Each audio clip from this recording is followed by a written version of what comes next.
সফল হতে হলে আগে ব্যর্থ হতে হয়, কারণ সহজে পাওয়া কোনো কিছুই চিরস্থায়ী না।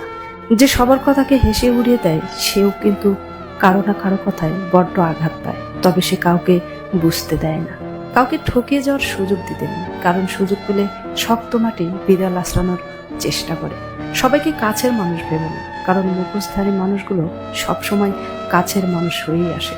যাদের জন্য তুমি তোমার মূল্যবান সময় নষ্ট করবে, তারাই তোমার বিপদে পাশ কাটিয়ে এড়িয়ে যাবে। যারা প্রতিটি মিথ্যাকে যুক্তি দিয়ে সাজিয়ে ফেলে, তাদের সাথে কখনোই তর্কে জেতা যায় না। সময় থাকতে যাকে মূল্য দেবে না, সময় ফুরালে তার নাগালও আর চাইলেও পাবে না। কারণ আত্মসম্মান সবারই আছে। ফাঁকে দিলে হয়তো দায়িত্ব এড়ানো যায়, কিন্তু নিজের কাছে স্বচ্ছ হওয়া যায় না। সফলতার দ্বার প্রান্তে এসে যে মানুষটা হেরে যায়, সে মানুষটা জানে হেরে যাওয়ার ব্যথা কত গভীরে লাগে।